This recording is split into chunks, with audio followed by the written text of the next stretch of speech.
Quero te convidar a abrir o texto bíblico de Salmo 37, de 1 a 9. Vamos fazer a leitura desse texto. Salmo 37, de 1 a 9.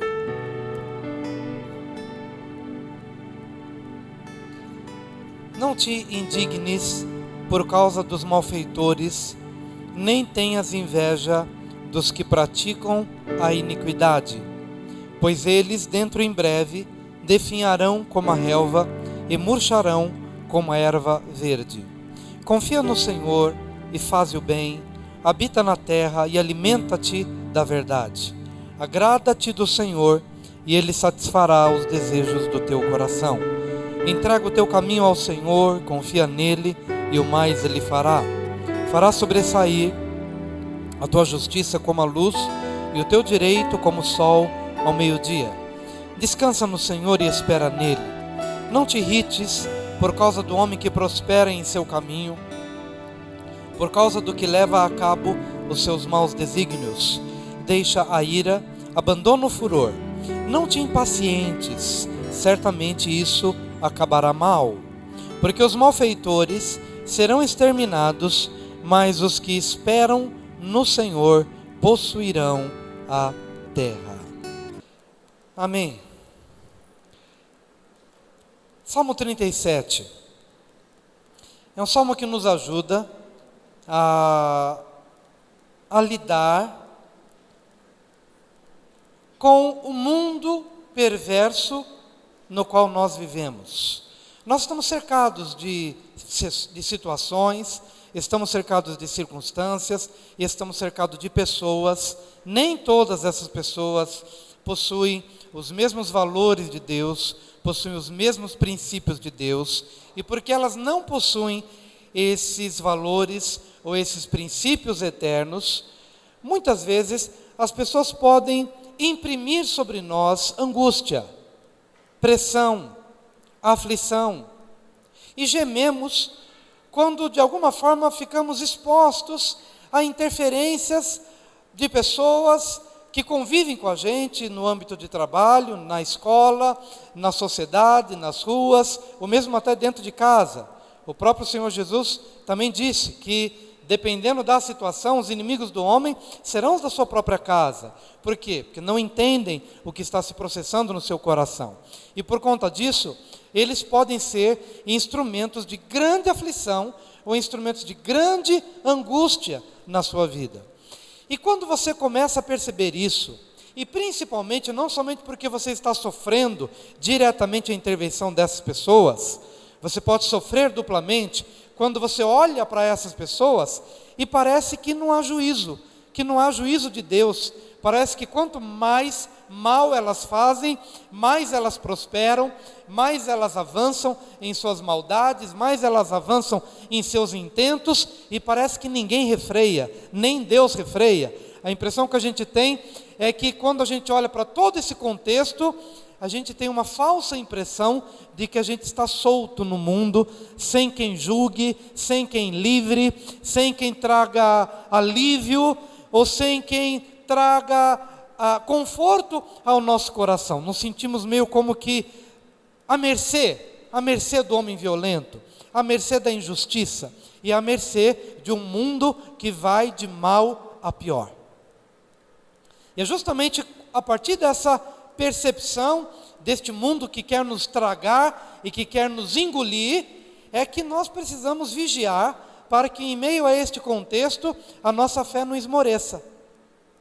A nossa fé não vá por água abaixo e a gente comece a se desanimar, achando que não vale a pena servir a Deus, achando que não vale a pena cultuar a Deus, achando que não vale a pena a gente viver uma vida correta, porque se a gente vive uma vida correta e vive apertado, aquele que não vive uma vida correta, parece que as coisas para eles são mais largas, são mais fáceis e são mais rápidas. E é nessa hora que a gente começa a nos comparar e avaliar tudo isso, e a gente pensa, de que me adianta o Evangelho? Porque na verdade eu abracei o Evangelho porque estava cansado deste mundo opressor, e achei que ao entrar no Evangelho, as coisas se processariam na minha vida de uma forma mais tranquila. Mas quando Davi, um homem vivido, um homem que amadureceu em Deus, começou a descobrir que a forma como o mundo vive e a maneira como as coisas acontecem para o mundo são totalmente diferentes da forma como as coisas acontecem para aqueles que estão debaixo de uma influência divina e sob um tratamento divino por causa de um propósito maior. Para esses, o tratamento é diferenciado. Glória a Deus. Diga para o seu vizinho, para você o tratamento é VIP. Diga isso para ele. Amém. Que bom que você gostou de falar isso, tratamento é VIP. Mas aí eu pergunto, Senhor, o VIP para o Senhor é igual o VIP do mundo?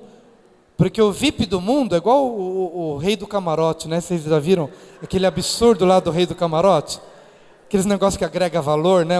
O que agrega valor é ter uma Ferrari, é ficar ali no camarote, é ter do melhor, do bom e do melhor, porque não pode estar lá no meio do povão não, tem que ser bem tratado, ter dinheiro, ter uma Ferrari.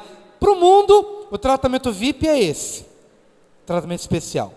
Mas o olhar de Deus, o tratamento VIP, é diferente. É diferente. Porque os valores do mundo não são os valores de Deus. Quem quiser ganhar a sua vida, perdê-la. Mas quem perder a sua vida por amor ao Senhor, achará a verdadeira vida. Por isso esse tratamento VIP do cristão não é necessariamente ter portas abertas, não é necessariamente ter facilidades, não é você orar e Deus já responder. Graças a Deus quando Ele não responde algumas orações que eu faço. Só depois é que eu vou agradecer. Na hora eu fico meio chateado, na hora eu fico meio angustiado. Mas quando a gente vai aprendendo a caminhar com Deus, e os anos se passam, e eu fico pensando, Deus, obrigado, porque o Senhor não me respondeu aquela oração. Porque se o Senhor tivesse me dado aquilo que eu desejava, aquilo teria sido uma desgraça na minha vida, teria sido uma bomba na minha vida, e eu não sabia. Mas ao não responder, ou ao responder com uma negativa, dizendo não, não te dou, não te faço, não abro essa porta para você, por mais que eu não tenha entendido na época, mas foi a salvação da minha alma, foi a salvação do meu coração, da minha família, ou talvez até de muitas outras pessoas que vinham atrás de mim. Porque o tratamento VIP de Deus para o cristão não é ter facilidades, não é ter uma porta larga, não é ter as respostas para todas as orações que você faz, e não é ter o sim para tudo, ou pelo menos o sim dentro da tua expectativa. Sempre será o sim, sempre será o sim, mas nem sempre o sim será de acordo com o que você espera, com o que você tem como expectativa. Sempre será o sim, mas é o sim de Deus, e Deus te trata de uma forma diferenciada, e porque na hora em que você começa a entender que você não é do mundo, e que as coisas não vão acontecer para você, como acontecem para as pessoas em geral, e você vai dar glórias a Deus por isso, e você vai entender que tudo isso faz parte de um plano maior, que sempre será para o teu bem, porque Deus é um Deus de amor. Que bênção, Deus me ama, mesmo quando eu estou não o compreendendo, Ele me ama, mesmo quando eu tenho que me espernear um pouquinho, mas Ele fica ali, né, como uma criança, sabe quando o pai pega na cabeça da criança, e a criança fica ali esperneando, e o pai só segura a cabeça dele ali, fica tranquilo, porque estou no controle da tua vida. O que você chora hoje de manhã tinha uma criancinha chorando por causa do pão da ceia. Ela queria porque queria o pão e o vinho. E a mãe contornando e dizendo, não filho, você vai um dia vai comer o pão da ceia. Mas ela não entende agora, como nós também não entendemos muitas coisas. E é justamente nesse contexto que nós somos convidados a entrar pelo caminho de Deus. A primeira coisa que você precisa fazer é o que está no versículo 3. Confia no Senhor e faz o bem. Diga para o seu vizinho, confia no Senhor e faz o bem. Confia.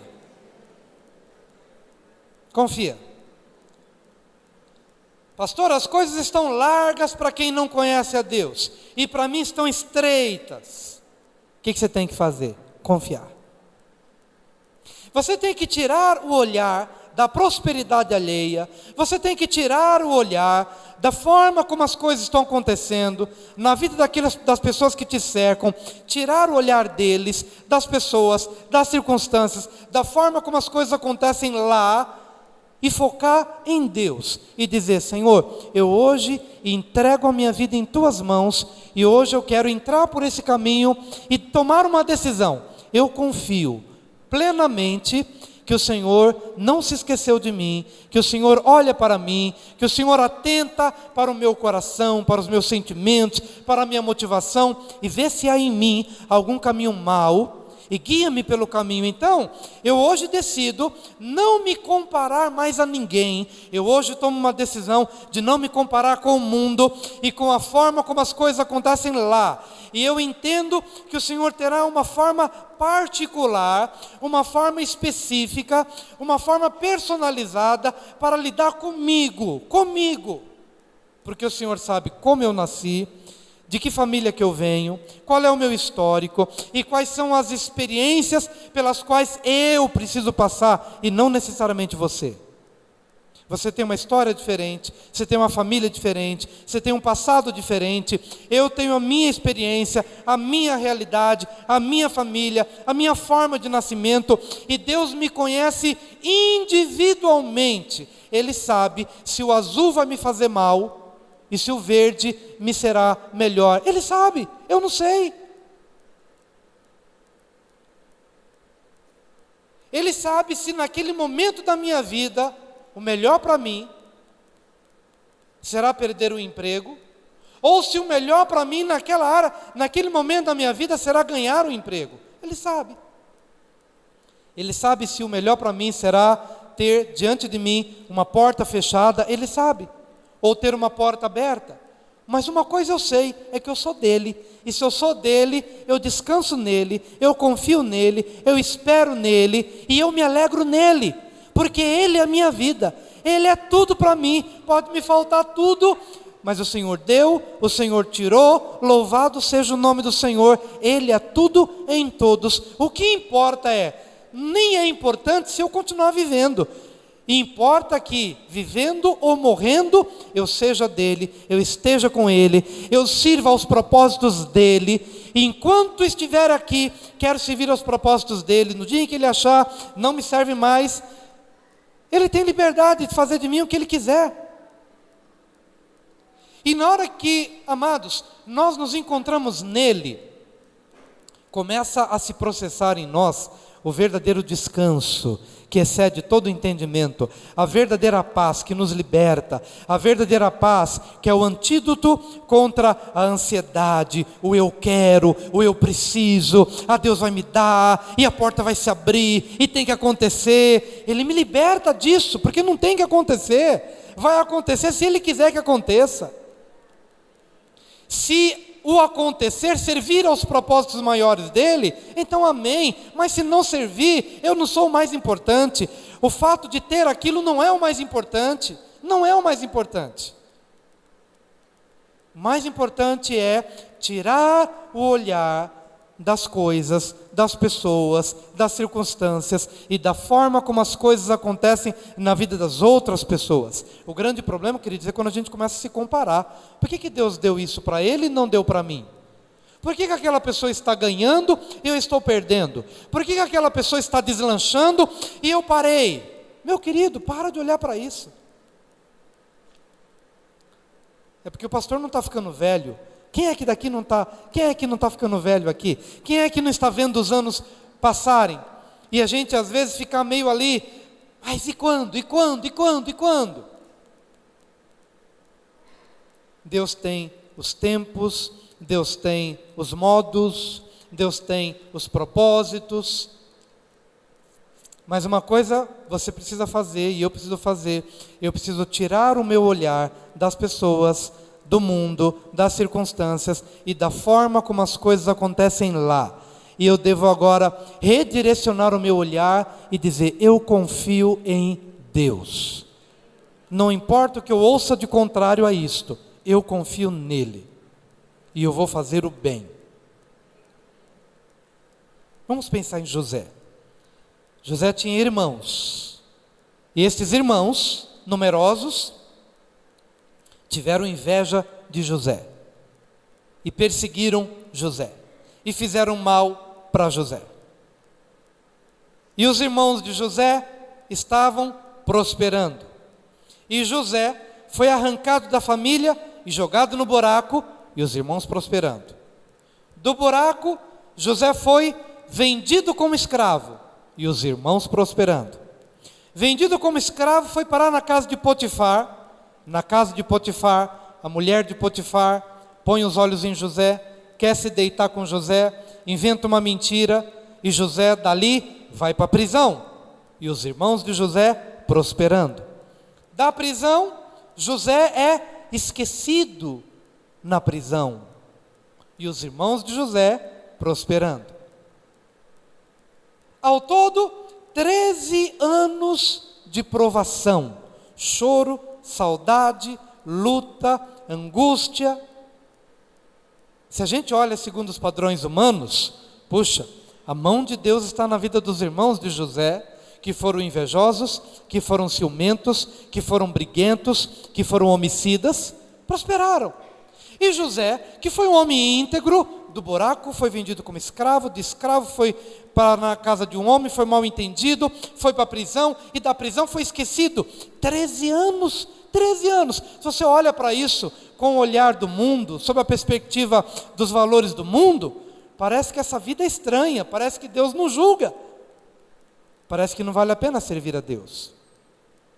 Mas eis que de repente, quando Deus julgou, isso começou com 17 anos na vida de José, e ele passou 13 anos de provação, e com 30 anos, Faraó se lembra dele, e o tira da prisão, e da prisão, José se torna o segundo homem mais importante do Egito, porque enquanto ele estava no buraco, ou no buraco desses 13 anos, Deus estava lidando com o caráter de José, Deus estava forjando nele perseverança, Deus estava forjando nele paciência, Deus estava forjando nele amor, perdão, Deus estava forjando e lapidando nele todos os valores que fariam dele um gigante espiritual, capaz de ser a autoridade máxima sobre todas as nações, em tempo de fome, em tempo de escassez, em tempo de luta. Deus precisava de um homem de caráter, Deus precisava de um homem que não se vingasse, Deus precisava de um homem que passasse pela fornalha da prova da solidão, da prova da angústia, da prova da falta de dinheiro, da prova da saudade, da prova da injustiça, mesmo sendo injustiçado, se mantendo íntegro. Está entendendo? Então por que Deus trata de você da maneira diferente de como trata o mundo? Porque esse mundo jaz no maligno. O senhor deste mundo é Satanás. E Satanás tem prazer de entupir as pessoas de possibilidades, entupir as pessoas de dinheiro, de facilidades humanas, terrenas, transitórias, para que esse mundo mal não dependa de Deus. Então as coisas, para quem está fora do âmbito do reino de Deus, ele vai ter as coisas. A maneira de Satanás, ou não vai ter as coisas, porque por mais que queira ter, também há um opressor que rouba, de maneira que o mundo, tendo ou não tendo, está sob a influência do Deus deste século, Satanás, que ora oprime e tira os direitos, ou ora dá abundantemente, para que as pessoas não clamem e não busquem a Deus. Mas de uma forma ou de outra, eles estão mortos no maligno. Mas e você? Por que às vezes o teu caminho parece mais difícil? Por que da cova na vida de José? Por que do fato de ter sido vendido como escravo? Por que da injustiça? Por que do esquecimento? Por que da provação daqueles 13 anos? É Deus lapidando, é Deus tratando. E é justamente nessa hora da tratativa divina que você precisa destes elementos que se encontram no Salmo 37. Primeiro, confia no Senhor. Confia no Senhor e faze o bem. Porque na hora da crise, a gente é tentado a não fazer o bem.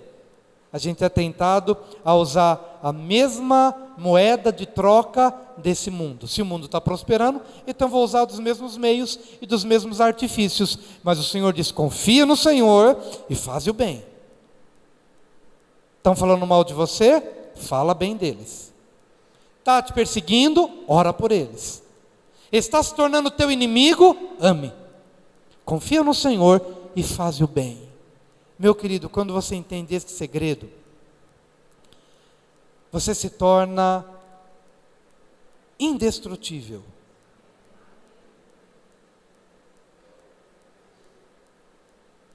Entenda bem o que eu quero dizer. Indestrutível não quer dizer que você não vai sofrer as pressões deste mundo.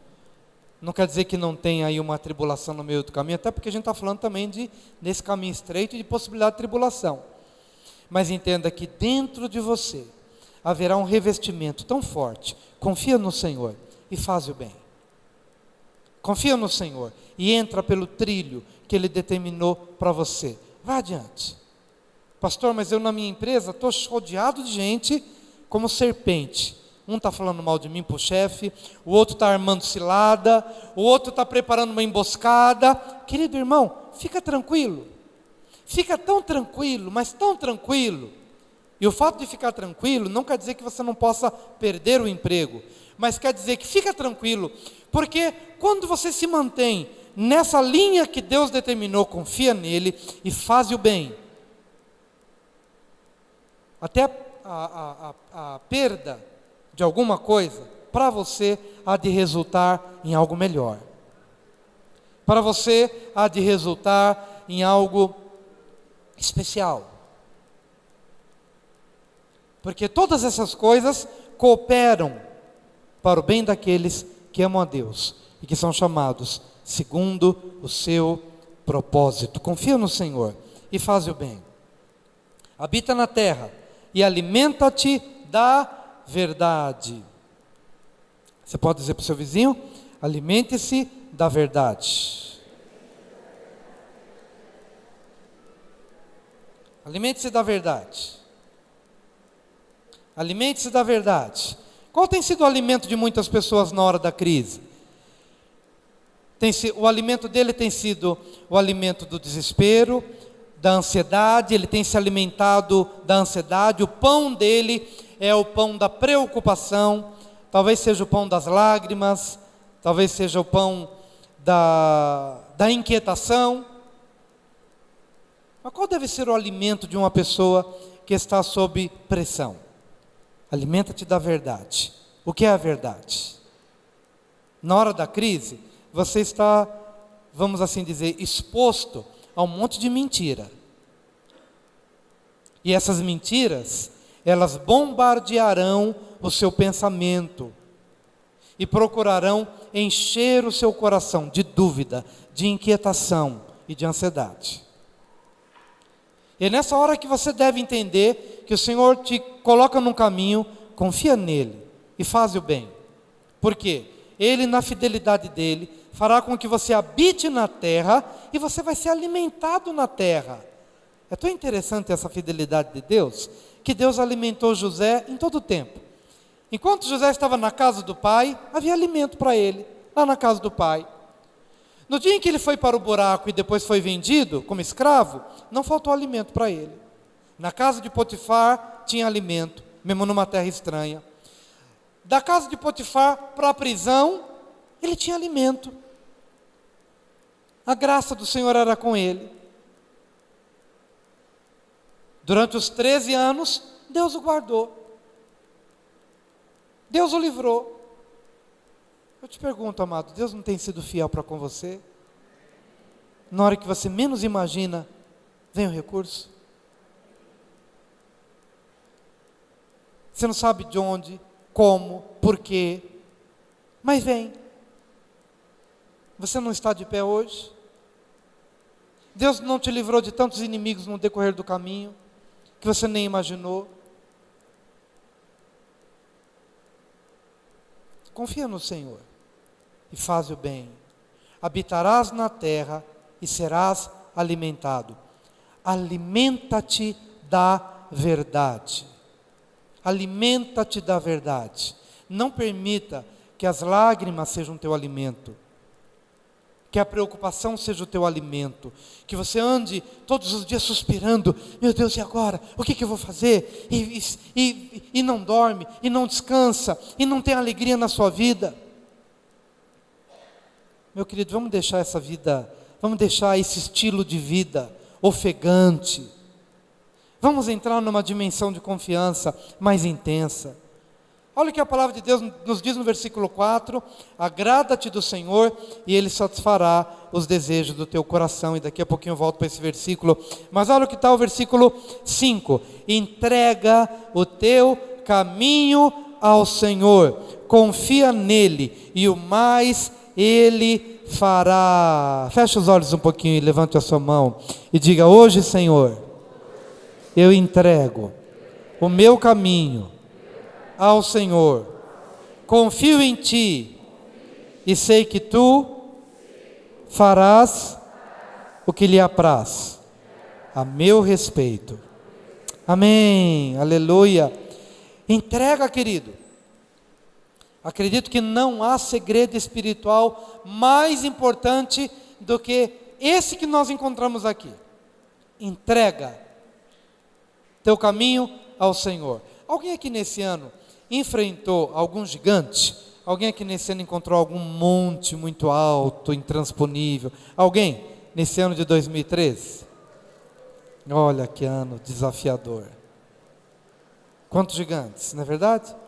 Quantas situações, quantos obstáculos e situações diante das quais nós dizemos: Senhor, esse gigante é alto demais para mim.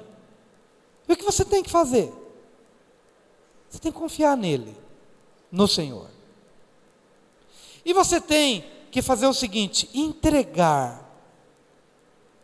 Esse é o maior segredo. Senhor, eu entrego isso, porque isso que para mim é grande demais, diante do Senhor é pequeno demais. E eu entrego. Eu entrego. E algo que você entrega, você não pode tomar de volta. Essa palavra entrega, eu vou associar com a palavra abandono. Você vai abandonar o teu caminho nas mãos do Senhor. Não só entregar, você vai abandonar. Porque quando você abandona, você vira as costas e você não se lembra mais daquilo que até então lhe oprimia. Você entregou para Ele. E quando isso se torna uma realidade na tua vida, de uma entrega, olha só o que a palavra de Deus diz na sequência disso: entrega o teu caminho ao Senhor, confia nele, e o mais Ele fará. E o mais Ele fará. Que lindo texto. Confia. Nesse caso, entrega o teu caminho ao Senhor, confia nele, e o mais Ele fará. Eu acredito que esse texto está dando a cada um de nós uma oportunidade de vermos Deus agindo nas realidades da nossa vida. E é maravilhoso a gente poder ter a certeza de que é Ele quem está fazendo, porque homem nenhum faria, eu não poderia fazer, pessoa alguma faria, mas Deus fez. E quanto mais eu dou oportunidade para que Ele interfira no curso da minha vida, agindo em coisas tremendamente impossíveis, isso será para você uma oportunidade de você crescer nessa relação com Ele. E é muito bom você poder, depois de um determinado tempo, compartilhar e dizer: Senhor, muito obrigado, porque aquilo que para mim era tão difícil, tão grande, tão impossível.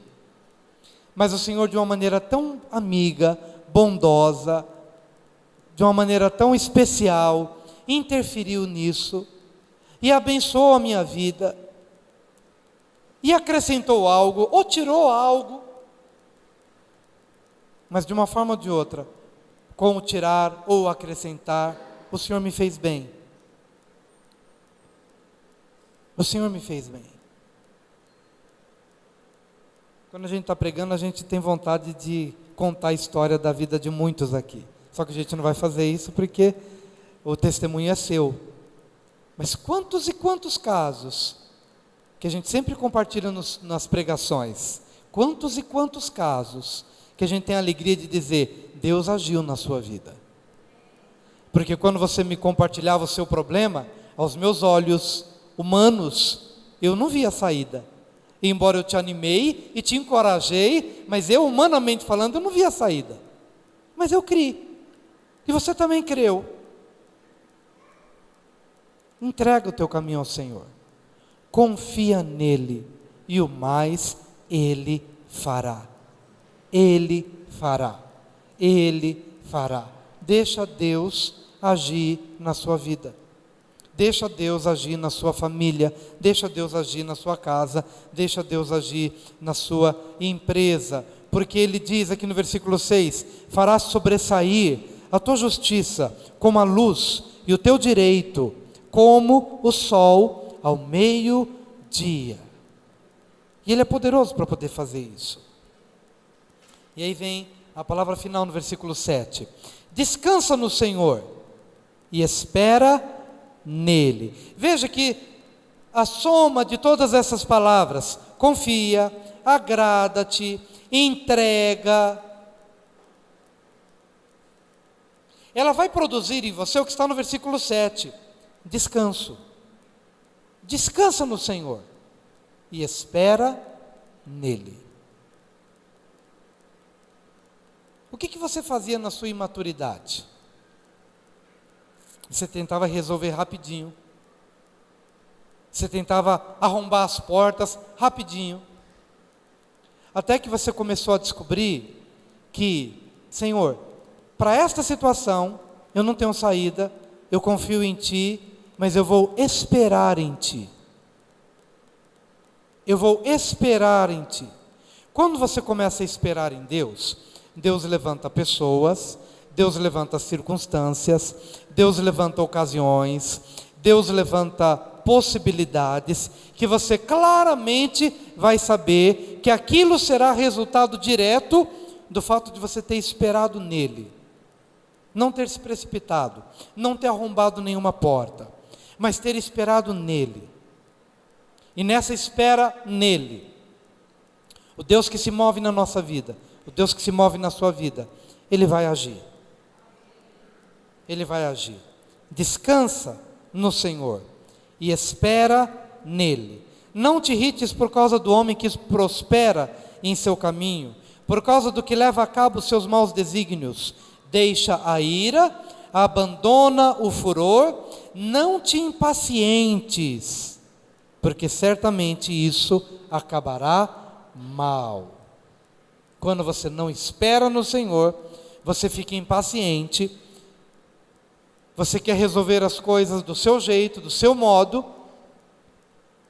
e a sua maneira de fazer com que as coisas se resolvam, às vezes, fazem quebrar a corda e impedir que o melhor de Deus venha. Espera e descansa nele, porque Ele fará tudo isso que Ele disse que Ele vai fazer, e em meio a essa espera, cuidado com o teu coração, cuidado com a impaciência, cuidado com a ira, cuidado com o furor, cuidado com a inveja, cuidado com a indignação, cuidado com estes elementos todos que fazem uma combinação explosiva dentro da tua alma e te faz adoecer.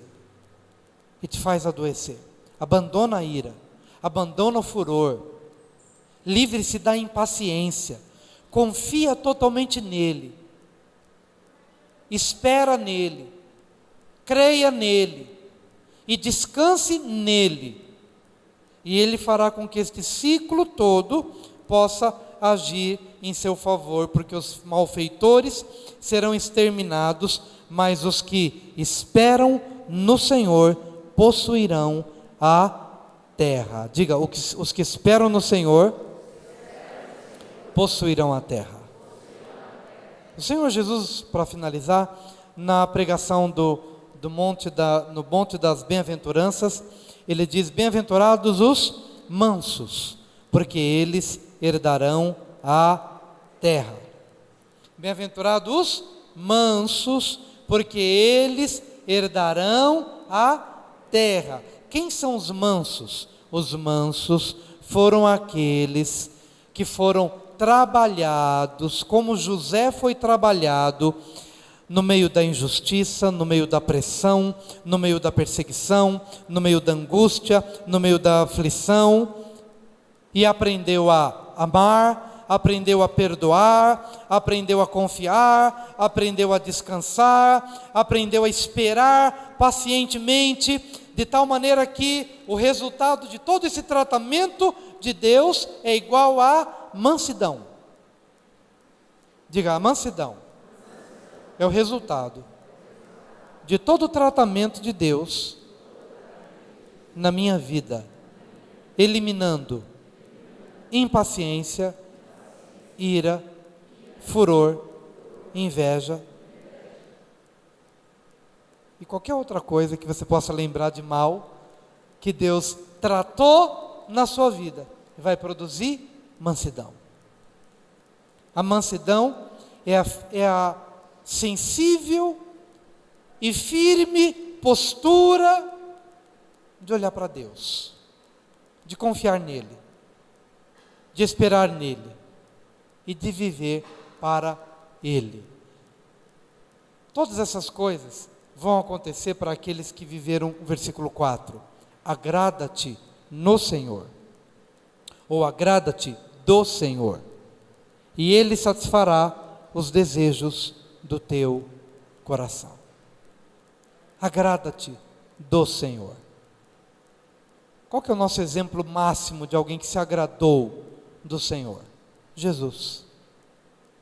Porque Ele disse: eu não vim para agradar a mim mesmo, eu vim para agradar ao Pai.